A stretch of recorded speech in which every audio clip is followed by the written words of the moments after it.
Forte Catholic. This is your host, Taylor Schroll. We are recording in the Red Sea Radio Studios in College Station, Texas. How are you, people? Hope you're having a great day today. I sure am having a great day. It's been a busy couple of weeks, but a great couple of weeks. First announcement that I have before we even start the show is that the show is now airing on Cairo Radio in North Carolina. Come on and raise up.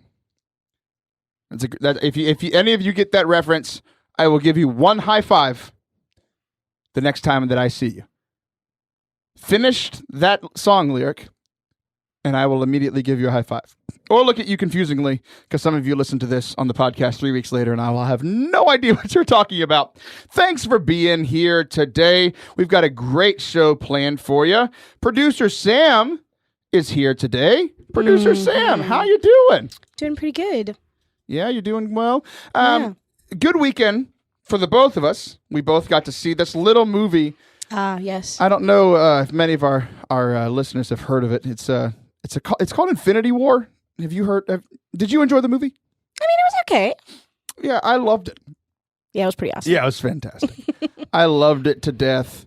Since it just came out in typical Forte Catholic fashion, in about 3 or 4 weeks, once kind of the internet spoiler people have gone away, we'll do a little spoiler cast and talk about the film. I'll go see it again, and this time I won't just be sitting in the movie theater with my wife with all the emotions. I'll be watching it and be like, okay, what are my thoughts on this movie?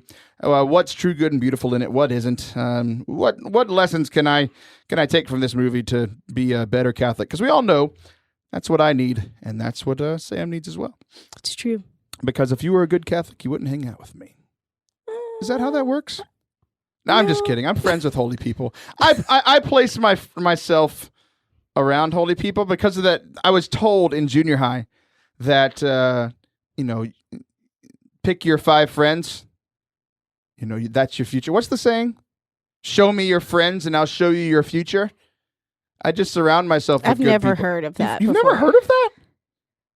That wasn't like a thing at pep rallies or like motivational talks at your school? I didn't have motivational talks, I guess. Show me your friends, Sam, and I'll show you your future. So essentially what that is, who are the 5 friends closest to you? Like not your mom and your dad. Like 5 closest people in your life. Am I actually supposed to say that right now? Yes. Macca is one. She's in the studio right now. Hey, Macca. She just raised her hand. Macca. I don't know why she didn't talk in the mic. Well, she's on. Hi. There she is. So that's who I'm going to look like. Okay. Hi. Good. Or does it sound like? Now I'm confused. Keep going. I guess Alyssa Trutter. I talked to Emily Trutter. Oh, well, she's not Trutter anymore. She's Shimmick. I talked to her for an hour and a half today. Oh, nice. She's a good one. I like those Trutter sisters. They're good. Can they just be a 2-for-1? 2 for. Okay, so that was that. I guess I hang out with Kyle a lot. He was here. Kyle was here, the pre-show Patreon princess. Yes. You can hear him on patreon.com/Forte Catholic. We just did a whole, essentially, he's an interesting fellow. He can only go by the pre-show Patreon princess. He's such a diva like that. He really is. So you can hear him. I think am I drinking your water, Mackenzie? I just drank half of that. She just grabbed it from me like, hey, that's your water. My water's over here. In the window. In the window. This window has played such a large role in the radio show. Taylor, get back on topic. Okay. Sam, get back on topic. What was... We were talking about Kyle. I was talking. Right. That's right. It's my show. Too much pressure. Too much pressure. That's another P word. Pressure from the pre-show Patreon princess. Oh. So you can find him on Patreon. We do a bunch of pre-show stuff. And he comes and watches the show, and he, pokes at me while I'm doing the show. He's an odd person. But, for example, for today's show, he and I talked through today's topics. Mm-hmm. I told him it was going to be a minute and a half, and he just rambles.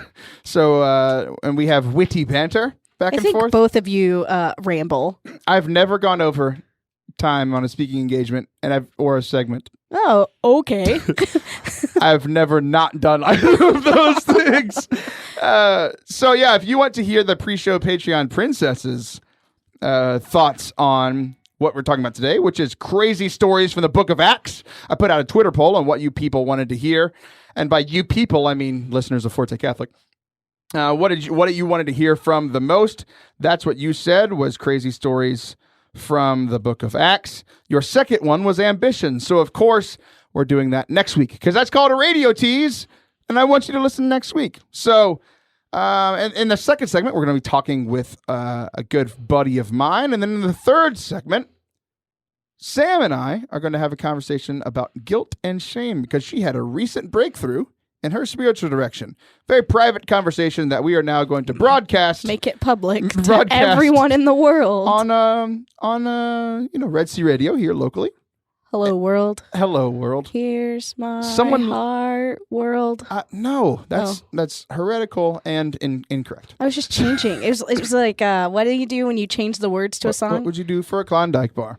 Okay, so here's what we're doing. We're doing so good today. We should actually talk about this. You didn't finish your list. Who's your fifth person? I'm trying to do a show, and you don't blame me. You don't know the stupid thing that we learned as children. Well, I don't know who else I hang out with. Yeah, I don't have very many friends. Okay, Sam has 4 friends. So show me your friends, and I'll show you your future. You have a good future ahead of you. You have good friends. They're good people. They're not getting in trouble all that often. And that's kind of the idea that they tell small children. So this whole segment that has taken way too long all comes for the children listening in the car today. If you want to have a good future, watch out who you hang out with and choose your friends wisely. Now, can we actually talk about what I plan to talk about? Yeah, because they're going to hang out with you, and you're going to tell them the crazy things that happen in Acts, and that's going to give them a better future now than they would have had before. Well, see, you couldn't come up with 5 people, and I'm sitting right here. So you just told the kids that they could hang out with me, but you don't want to list me in your top 5. We spend a ton of time together. Might be. I didn't and think about it. We're together at work. You're the producer of this radio show. We spend time outside of work, and none of that means anything to you. It means something. I just have a terrible memory. You know what? You're not in my 5 either. An eye for an eye, people. Eye for an eye. An eye for an eye. Okay, let's talk about this Bible, shall we? All right, so here in this Easter season, Sam, this is your quiz. Pop quiz. I'm not ready. You're not ready. I did not prep you for this. I'm the probably gonna first fail. reading all year, the first reading in Mass is from the Old Testament. Every time you go to Mass, the first reading is from the Old Testament. Mm-hmm. During the Easter season, we have a little bit of a change. From Easter to Pentecost, Mm-hmm. the first reading is from what book of the Bible? I'm going to say Acts because last week was Acts. Is that what you're talking about? Okay. Yeah, you're correct. And if you listen to any of our conversations that we had before the show, you said you knew that I was going to say, hey, we're going to be talking about crazy shows from Acts. We literally talked about Acts with Kyle for 18 minutes, but you said you don't listen, and I'm not one of your 5. So I'm actually surprised you got the answer correct. So 2 crazy stories that I want to share with everyone but Sam today, because she won't listen anyway. The angel of the Lord spoke to Philip in Acts chapter 8. First of all, this is why I love the book of Acts. Because you were sitting in Mass, this was like last week or 2 weeks ago, something like that. And you're sitting in Mass and you're like, oh yeah, that's fine. Angel of the Lord. The angel of the Lord spoke to someone, and we're just sitting in Mass like, uh-huh. It's like, this is amazing. Okay, so the angel said, get up and head down the road. Go on the desert route. So he got up and set out. Good, children. That's a good thing to do. If the angel of the Lord ever speaks to you, you should probably do what it says. There was an Ethiopian eunuch. Children, ask your parents what that means, because I'm not going to talk about it. A court official of the queen of the Ethiopians. He was in charge of her entire treasury, blah, blah, blah. Sorry, Jesus. I know you wrote this, but we're going to speed this up a little bit. So the Spirit of the Lord told Philip to go to this eunuch. And he saw that the eunuch was reading from Isaiah the prophet in the Old Testament. And Philip says, do you understand what you're reading? It's an odd first question to somebody. It could come across as offensive. It's like I walk up to Sam, do you understand the book you're reading? It's like, I don't know you. I'm not in year 5. Okay. So and then he says, how can I unless someone instructs me? So then Philip instructs him, and he goes through the whole scripture that was read from Isaiah. Long story short, Philip explains the scriptures to him, explains who Jesus is, that Jesus is this prophet that was announced that was going to come. And the eunuch was like, okay, there's water. What's preventing me from being baptized? And Philip said, well, we're on a chariot that's moving. Stop the chariot. That's literally the only thing stopping you from being baptized right now. So they both went down to the water, and he baptized him. Now you may be saying, like, okay, Taylor, like, this story hasn't been so strange so far. I'm disappointed. You said it was going to be a strange story, and it's a cool story, but what's weird about it?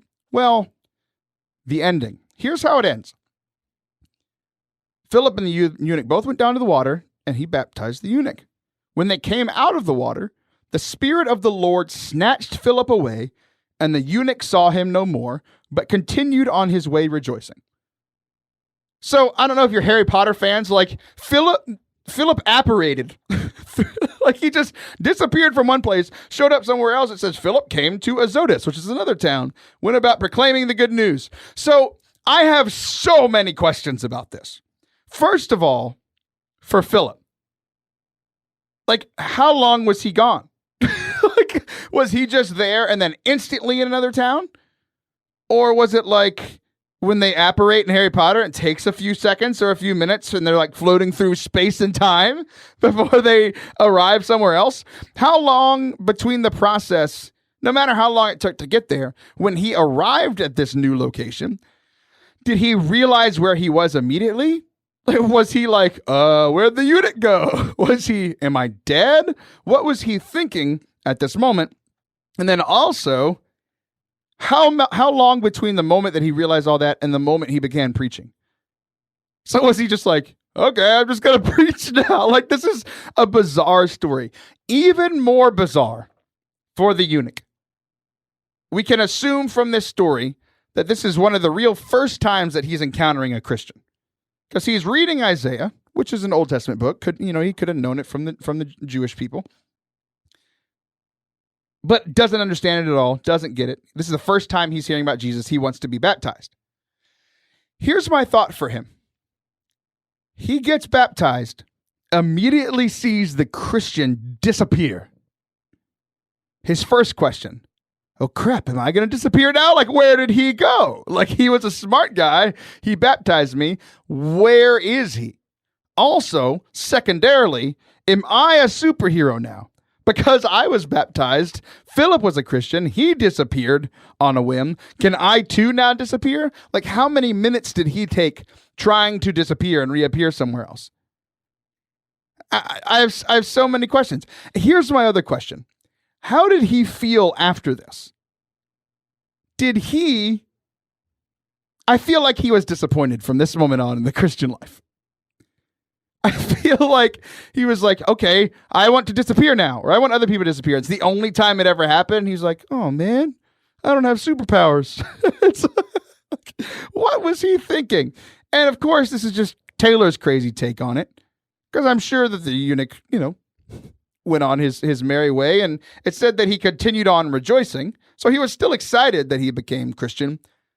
But if it was me, I'd be a little disappointed. I'd be like, oh man, I like being baptized, but the superpowers thing, it looked like it was promised and it didn't happen. Okay, next crazy story. And I promise there's a point to all this. Doesn't seem like there is, but there is. Saint Stephen, Sam. Saint Stephen is the saint that gives me hope that I too can be a saint. When you think of me, I know you don't think friend, but do you think future saint?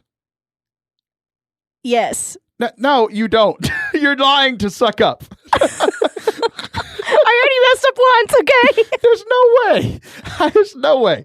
I am not a future saint. What other than you lying, what makes you say that I'd be a future saint? You're my mentor. You do good things.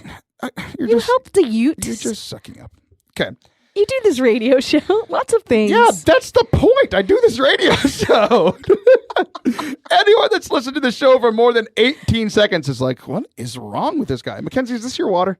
This is my water. And you prayed and got all that great content because Jesus was like giving you such a great gift because you were moving towards sainthood. Yeah, the point of that story is that I didn't for the previous month. Every saint has a past and every sinner has a future. How do you know that saying, but you don't know show me your friends and I'll show you your future? I never heard of it. Jeez Louise. This segment is a mess and it's all your fault. Don't blame me. Okay, Stephen gives me hope that I could be a saint, and I want to see if you can see why. Okay, Stephen said to the people. Before we even start, do you who is Stephen? Do you have any idea? He was the first martyr. I know that. He was the first martyr. Does he have arrows? Did arrows shoot him? No. I just remember a saint picture with lots of arrows. Yes, there are lots of saints. There are multiple. Stephen, you are right, though. He was the first martyr. Okay? Okay. Stephen said to the people, he's known as the first martyr. And here's how we're going to, let's do the story backwards. Okay. The end of the story is the part that everybody remembers, the beautiful part.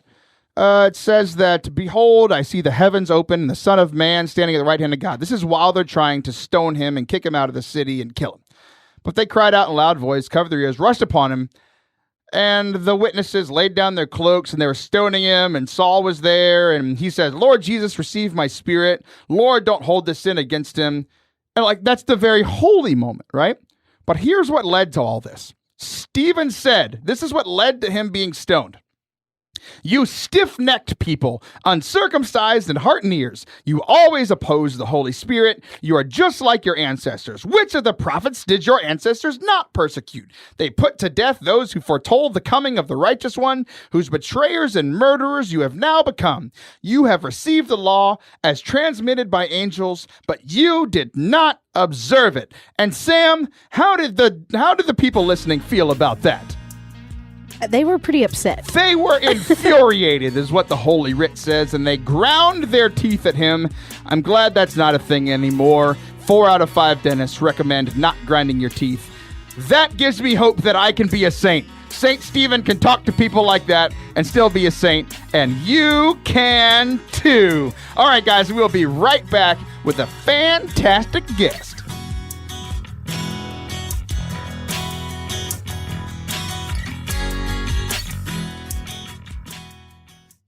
We interrupt this broadcast to bring you a message from Definitely Not Taylor. If you are listening to this show, you should totally rate it and subscribe to it on iTunes. To rate it, go to the iTunes Podcasts app on your phone, search Forte Catholic, scroll down to Review, give 5 stars, write that you like the show, and then move on with your day. Enjoy the rest of the show.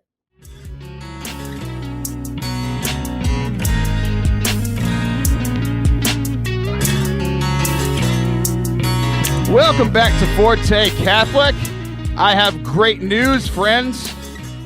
I didn't tell you who today's guest was because they had a very important meeting and I wasn't sure if we were going to be able to get him tonight. But we did. Paul George is on the line. Not the guy that plays for the Oklahoma City Thunder. Someone even cooler, Paul George. Catholic amazing man. That I could go on. You're a speaker, founder of this awesome ministry. You write books. You changed my life. Pretty cool stuff. A lot better than Paul George played in the playoffs last week. So, Paul, how you doing this evening, sir? Good, man. Hey, no interview. You just keep going. Just keep going. It sounds great. I love it. He's good looking. He's very tall. His biceps are larger than mine. He somehow still has hair in his old age. Yeah, that's more impressive, I think, than anything, man. Great to hear from you. Thanks for having me on the show, man. Yeah, for sure. The first thing we do, you had this very important meeting. Why don't you tell us what that was about? Yeah, it was. It was one of those meetings where you just, it's once in a lifetime, actually.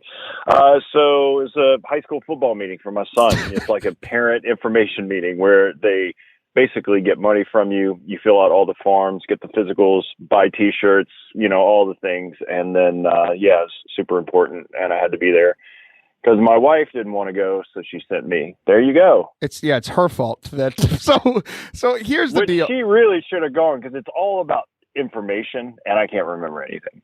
What was that? What'd you say? It's all about information, right? I wish my wife would go. So she could calendar everything. It was a joke that didn't play through the phone. It's all right. I was saying that I forgot the information you just shared with me. Anyway, it's fine. It's fine, Paul. It's fine. That's hysterical, man. That's so bad. It is so bad. So yeah. You are what other compliments do I have for? I'm not good at complimenting people. So I have known you for quite some time. You've known me for about 3 weeks. So you have been a speaker on the Steubenville circuit, and you've been speaking all throughout the country for many years. And one of those conferences was in northern Louisiana in the summer of 2004. And if anybody's listened to the show for a while knows that the summer of 2004 is the summer that my life changed, the summer where I was like, okay, Catholicism isn't completely boring. I like Jesus in the Eucharist. I like this Catholic Church, and I'm going to do something about it. And there was a speaker there, a young strapping man, way back in the day, 2004, a young strapping man. His name was Paul George, and he was the keynote speaker and also gave this men's talk. Is this ringing a bell for you? Yeah, my name was Paul George, and it still is. And it does ring a bell, 2004. I mean, all the years blend together and all the conferences, but yeah. But you remember me vividly. I remember some kid crying on the ground, asking Jesus to save his life. Yeah, was that you? No, you do remember that I was crying and laying on the ground, but it was because you wouldn't give me your autograph. That's what it was. That's awesome, man. Well, yeah, I got to meet you. I was just out there in your neck of the woods, so it was a pleasure to finally meet you, and we hit it off. It was great. So. Yeah, you came in for our Blaze Ministries benefit dinner that happened a couple weeks ago. It was very successful. You did a great job. I've continued to get compliments from you. When we get off the air, I'll share those compliments. Otherwise, this will just be a compliment fest. But hey, you know what? Back in 2004, you know what is also cool about that day? What's that? In 2004, you were the most popular Paul George in the world. That's true. The basketball player wasn't even. I don't even know if he was born. Yeah, but, I think he was. I think he was born, but he was very small. Very small. So, yeah, I mean, not all of a sudden, I got to fight this popularity contest with an NBA basketball player who's taller than me, darker than me, handsomer than me, richer than me. He's got everything better than me, and here I am, Paul George. There you go. But he's not as special in my life because that day you gave the talk. The men's talk, and I signed this piece of paper that you no longer use, and now that I've told you the story a couple weeks ago, you said you're probably going to use it now, but it was like, I'm going to live as a man of God card, and I signed it. It's like, I'm going to live chastely, I'm going to live seeking after prayer, I'm going to live for God, I'm going to live following what the church says. I signed it, and I gave that to my wife when I proposed, so you had a role to play in my proposal to my wife. Dude, that's so awesome, man. And I do remember handing out those cards at the conferences and, for people to make a commitment to sign maybe a chastity or commitment card to virtue and whatever, to follow Christ. And, as a speaker, you're there, you don't get to know everyone. And you're just hoping that there's like a few kids in the crowd that when they sign that card, like they literally hold to that commitment, So it's great to hear that like you're one of those that took it seriously because it's so important, right? And I do think that teenagers then and now can make it. They have the ability to make a commitment to Christ. Absolutely. Absolutely. So anyway, enough about me. This isn't my show. Let's talk about you. So I know you very well, but why don't you introduce yourself to the folks? Who are you? What do you do? And why are you the second most popular Paul George in the world? Well, I'm really just a husband and father. I have 5 kids. My wife Gretchen and I have been married for 21 years. On the side, I travel and speak. And hold on, I have to stop you right there. Never say on the side right after you talk about your wife. That's just really weird. On the side, like my family's a full-time gig, man. So on the side, I do all the other things, that God's asking me to do, and so that's kind of what I do. Yeah. So what are those things that you do on the side? Well, I travel and speak. I give talks and, do that thing. Like I was out with you guys, doing the benefit dinner and gave a talk. I write, I do a radio show. I have a ministry called The Art of Living where I do, consulting work for churches and dioceses, as well as one-on-one coaching, for people. That's what I do. You are very good at it. Yeah, we loved it. So here's the thing. I do want to talk to you about the book. But this even has something to do with the book, because on the book it says Paul George, founder of Adore Ministries. I grew up in the Houston area, south of Houston, right. Growing up with going to events there with the old Ennie Hickman, and I thought he was the founder of Adore Ministries, but then I hear that you are. So let's set the record straight here. Well, the record shall be straight. I was one of the founders with Bishop Sam Jacobs, Father Mark Toops. In Houma, Louisiana, actually in 2004, the year that you kind of had your conversion or reversion. So we founded Adore as a nonprofit, ecclesial outreach evangelization ministry in the Diocese of Houma. And I kind of grew and took off. Ennie Hickman came on board and ended up becoming sort of the vice president and started mission work in Houston. And we eventually moved the headquarters there, and then Ennie took over as president, like in 2012, I think. And he and I are good friends, but yeah, to set the record straight, there you go. So how did you let him push you out? Was it a hostile takeover? Like what happened? Why are you allowing me to think that Ennie's in charge, huh? Well, Ennie's way too small to push me out anywhere. Amen. That's what I wanted to get compared to me. I mean, but he is probably faster and quicker, but he's not going to push me over. It was just a great opportunity to kind of move our headquarters there, and Ennie was there, and I kind of transitioned doing other things. I sat on the board for Adore, and it ended up being really great. Ennie probably has been in charge a lot of the times that you've known him. He did a great job with Adore.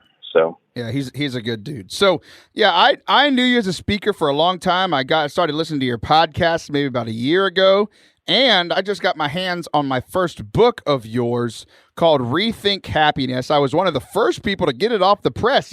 You hadn't even seen them when you came to Bryan College Station. They were mailed to us. We saw your books before you saw them. Yeah, literally, the publisher called me and said, "Hey, they're ready." I said, "I'm going to be in Bryan, Texas. Can you ship a box there?" And they're like, "Sure." So we saw them at the same time, like the very first time I saw the book, outside of an edited document back and forth with the editor. That was it. And so you guys got the first dose of them at the event there. So I'm glad you got it, man. Thanks. Yeah, I'm excited to talk about it. It's called Rethink Happiness.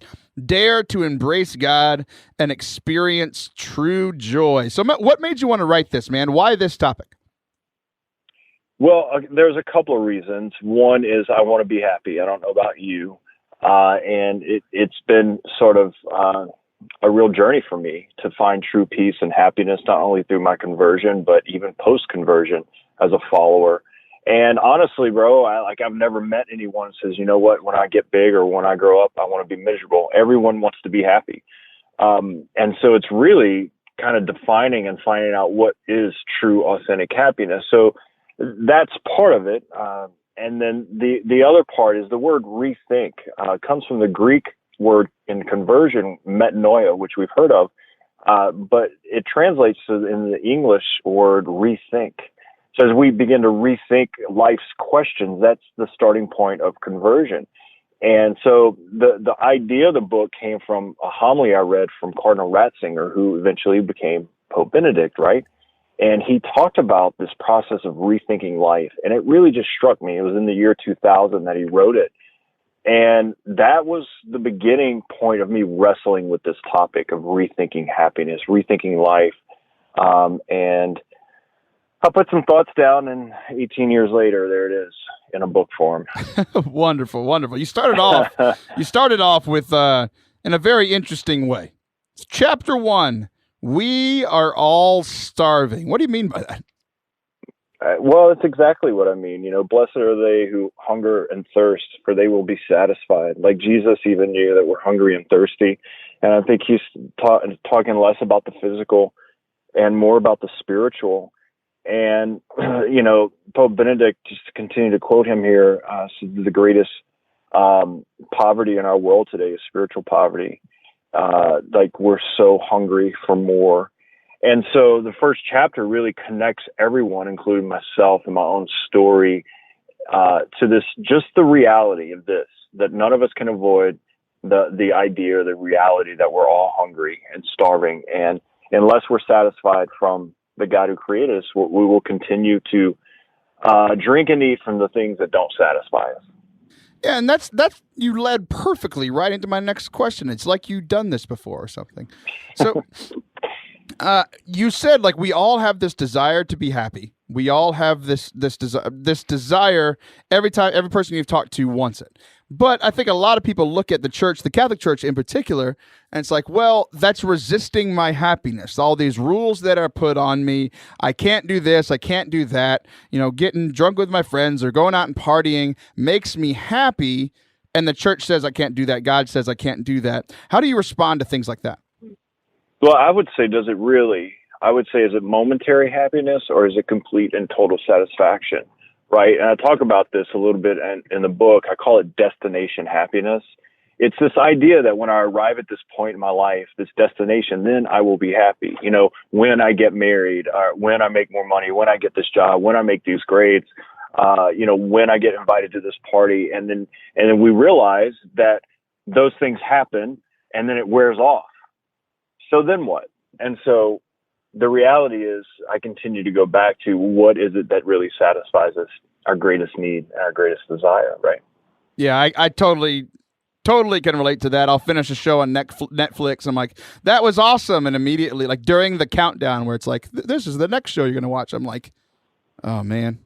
The happiness exactly. I just felt for finishing this, like it even turns to sadness. It's like, oh, it's over. Yeah, and there's certain things that give us joy. I mean, the sun rises and I get happy, and good weather in spring, and there are certain momentary things that are good for us, and some that aren't. But what I'm really going after is just this deep quench that we have in our life, and once we really kind of come to that place in our life, meeting God and journeying there, then our life, we really do find peace and happiness. It doesn't mean that suffering's gone. It doesn't mean that our life is perfect. It doesn't mean that we don't have troubles. It means in the midst of that we know without a doubt that Jesus is with us. Perfect. So how can we, one of your other chapters is called See with New Lenses. So yeah, how can we see this happiness? How can we rethink this happiness to see this authentic joy with new lenses? Yeah, well, we're all asking the question. And I think the difference between those who find authentic happiness and those who don't, because they're both asking the same questions, is where are you getting the answers to those questions? And so when we begin to ask the questions and find the answers through the lenses of God's truth for us, his reality, that's when we begin to integrate that into our life, our identity, who we are as sons and daughters, the truth that God loves us, the truth that certain things won't satisfy us. So we ask the questions, but we got to also find the answers in the right places, the real meat that satisfies us. So I would encourage people, jump into your faith, get involved, read, study, ask questions for people, get the answers, and just, rethinking life is the place where you begin your conversion or you continue your conversion. Amen. People are going to love this book, man. You can find it on I saw it just a second ago, Ave Maria Press. Where else can they find the book, Paul? They can go to Amazon, type in, Rethink Happiness. It'll come up. You can type in Paul George, and 2 people will come up, a basketball player and me. You can go to my website, paulgeorge.la, or discovertheartofaLiving.com. But yeah, to get the book, probably the easiest is to do one of those. Sweet deal, man. People, go check it out. Paul is a great guy. Obviously, I shared with you earlier, he's had a huge influence on my life, and he can do the same for you. Paul, I have one final question for you, just to have a little bit of fun here. I was reading the like, what are they called when like other people compliment you on your book? The reviews from famous people? Yeah, a review or an endorsement. Endorsement. There you go. That's why I have you on, to make me look smart. So you got Bob Schutz, author of Be Healed. You got Randy Rouse, president of Life Teen. Mark Hart and Life Teen. Father Dave Pavanka. Bishop Sam Jacobs. Leo Darrow. First of all, you have amazing friends. My question, though, how the heck do you know Super Bowl winning kicker of the New Orleans Saints, John Carney? Well, John's a good friend, and he lived in New Orleans. I was in Homa. That's just right down the road. And I met John, met his wife at a conference I was speaking at, and she connected us, and I did a few Bible studies for the Saints, began to get to know John and his family. John's practicing Catholic, his family's in the faith. And so we sort of journeyed. He would connect me with some of the players to do some one-on-ones. And anyway, just really cool experience. And when the book came out, John was willing to write an endorsement for it. That's fantastic. I brought you on just to compliment you and tell you how jealous I am of you and all of your cool things and all of your cool friends. You're awesome. Thanks a ton for coming on. Taylor, you're a rock star, man. Thanks so much. Let's do it again, bro. All right. Thanks for lying to make me feel good. We'll talk to you again soon. All right, bro. God bless you. Bye.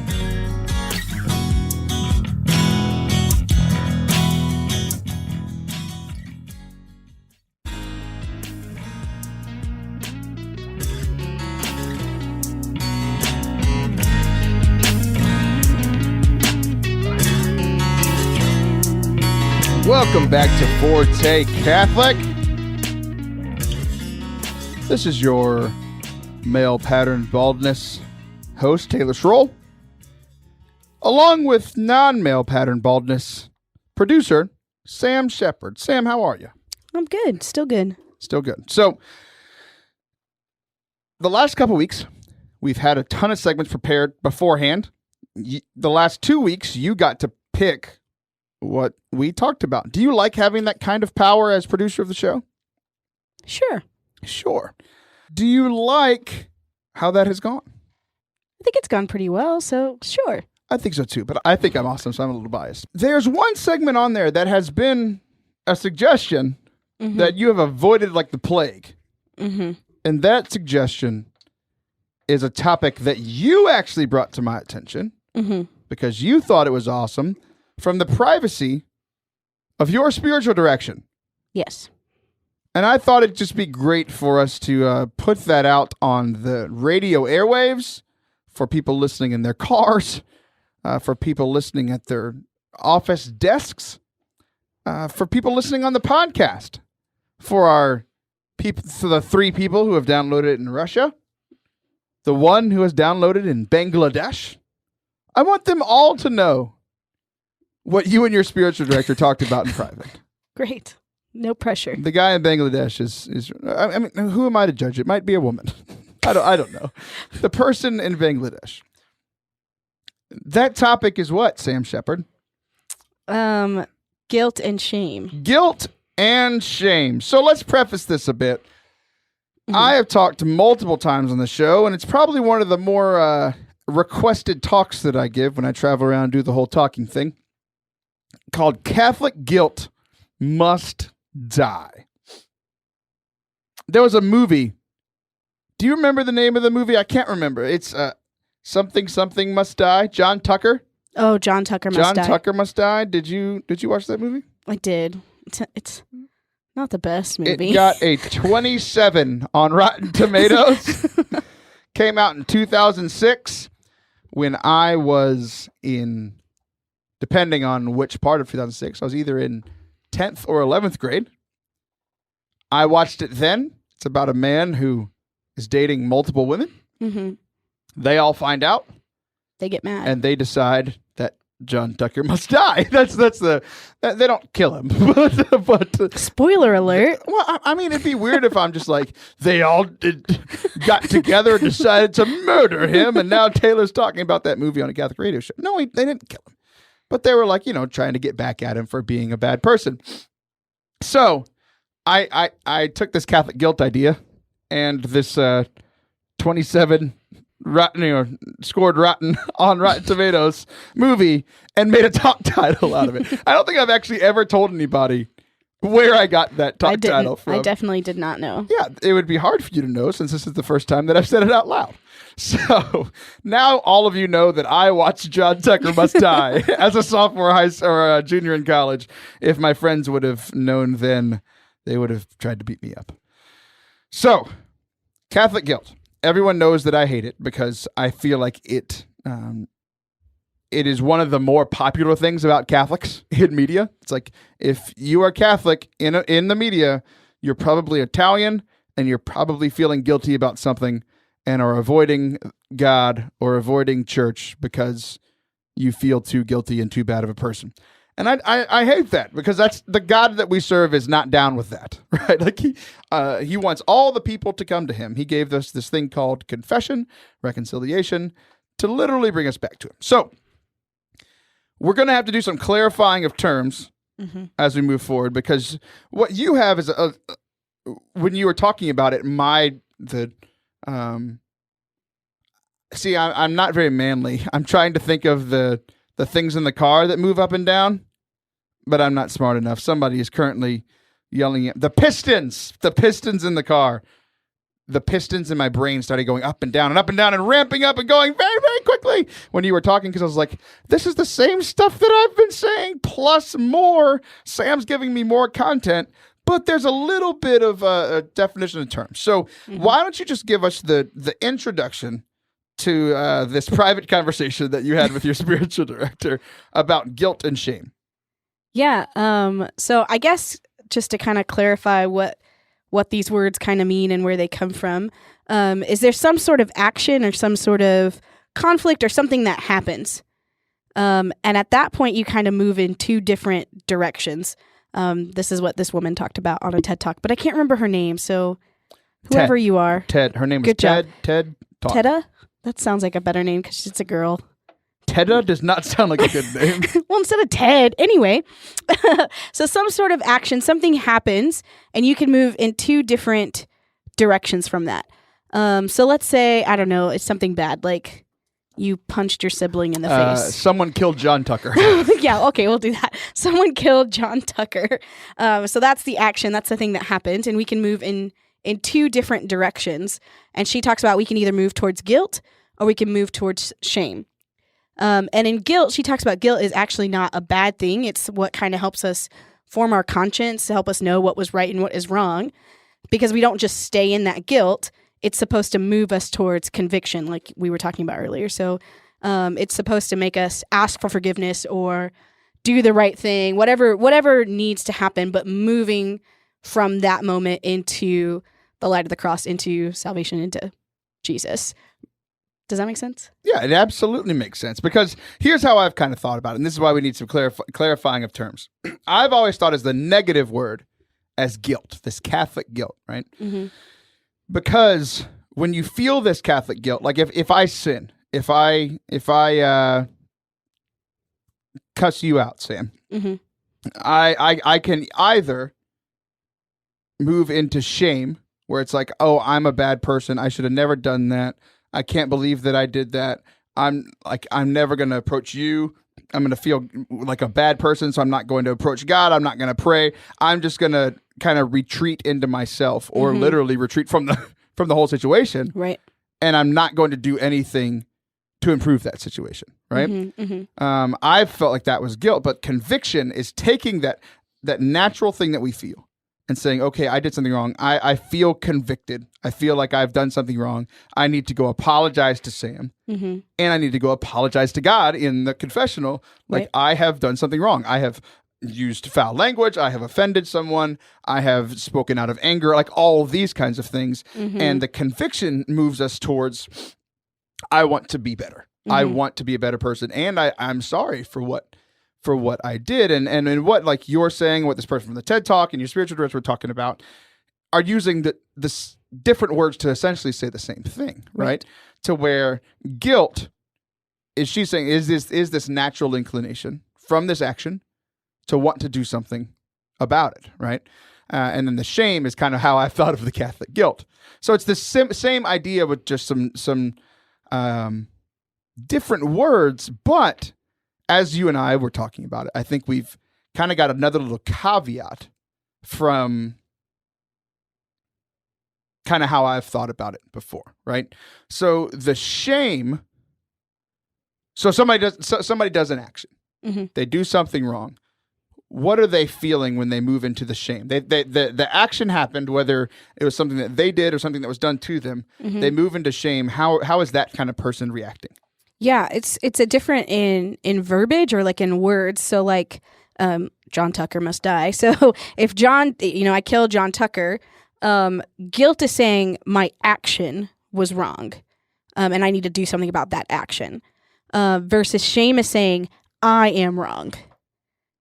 And when you hit that point, there's nothing that we can do to fix identity. Like at that point, I'm not identifying as a child of God or as anything else. I'm identifying as a terrible person.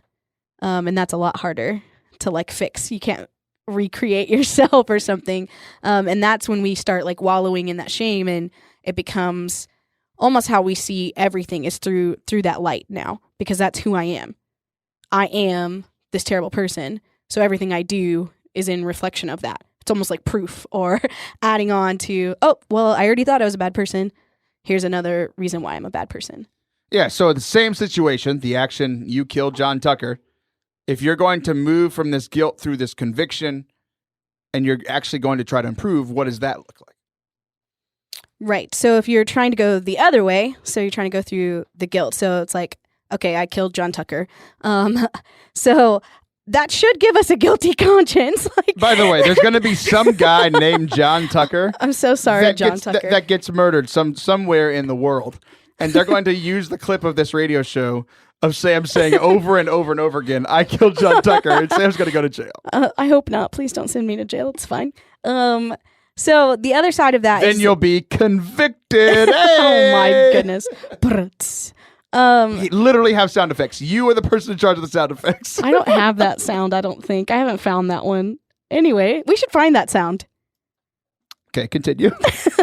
So saying like my action, like me using out of my anger or me getting revenge or me choosing that action, like that action was wrong.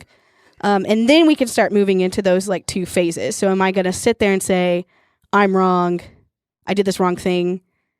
And almost like that Catholic guilt, almost back to shame, like I am wrong. Or in that moment, are we going to move to, I need to do something about this. I need to go confess my sins, or I need to go ask for forgiveness, whatever that is to rectify the situation.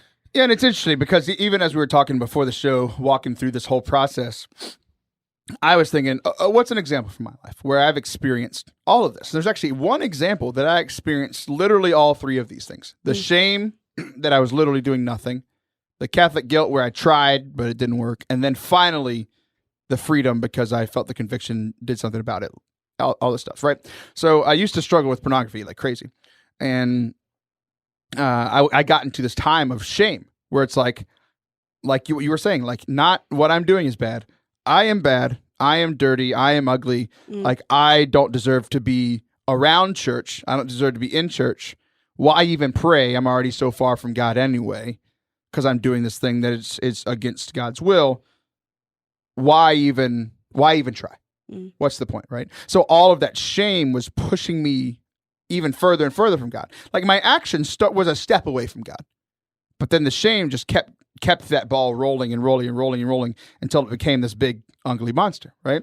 And then finally I had this change of heart where I was like, okay, this guilt is getting to me.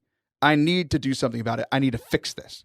But we've talked about pornography and addiction on the show with multiple guests over and over. And if anybody's ever struggled with it before, you know it's not just like, I am done with this addiction now. It is over.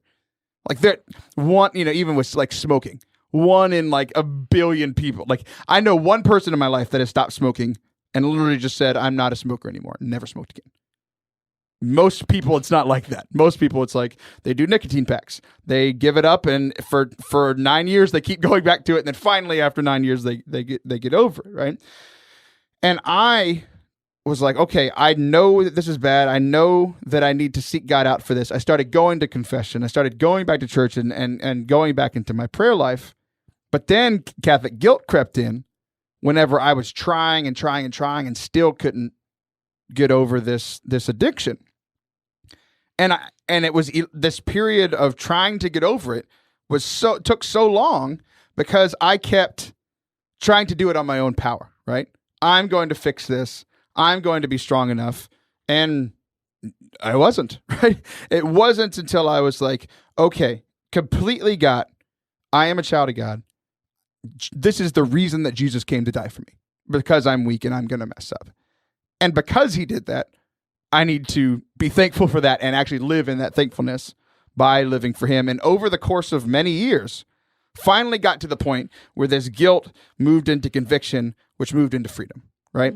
Went through this whole process and kept getting stuck along the way.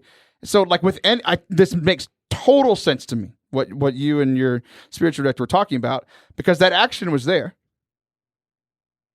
Went to shame first. That didn't work. That's not good. That's leading me away from God. Even tried to act on the guilt and do something about it, but got stuck in that Catholic guilt. And then finally was able to move forward to the conviction, right? And I know that I think you have examples as well about how, like you being a youth minister, right? Yeah, absolutely. And this is kind of what we were talking about. And not just this, but I struggle with like feeling like I am enough in my job or as a friend or anything that I do. That's just a really hard lie that I have to battle a lot. And I see it a lot in my youth nights. So if something doesn't go like quite the way I thought it was going to go, or it didn't go over very well or something like that, the action that came out was like, this youth night wasn't as good as I wanted it to be. And normally my first action or like moving is into shame. Like I am a bad youth minister. Like that's what that means. And it's like so difficult when you're sitting in those moments. And then I just see everything through that lens. And I know a lot of times we actually talked about this before the show. You've had to tell me to take off my glasses sometimes to actually see you don't wear glasses, the truth. I should wear glasses. I'm not talking about the real glasses. I'm talking about your shame glasses. Yeah, so to be able to like take those off and see the truth of myself and the truth of the night and the truth of my youth. And so instead of like, okay, well, that part of my talk didn't go well, I'm going to fix that for next time, and it's done.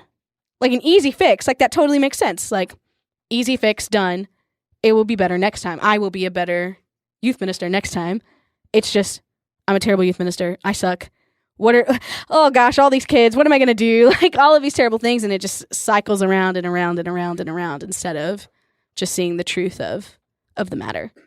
Right. Because the truth is that you're fantastic at your job and you're really good at it. But like, so the whole reason we talk about this is because I think the reason I talk about it all the time, the reason we brought it up, even with this new caveat that I really like, is that people struggle with this.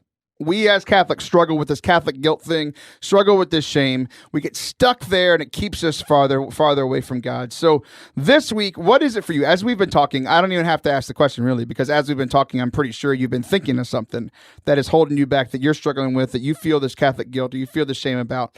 How can you turn that into the conviction and move forward, get to confession, get back to God, and how can you get that sin out of your life, or get that way that you think about yourself out of your life? Well, this has been a good show. Sam, thank you so much. That was a great conversation that we had. Next week, we have a surprise guest who's going to be a co-host the whole time. He has a special place in my heart. We didn't have enough time for Father Jared Cook today. We'll see you next week. Say it!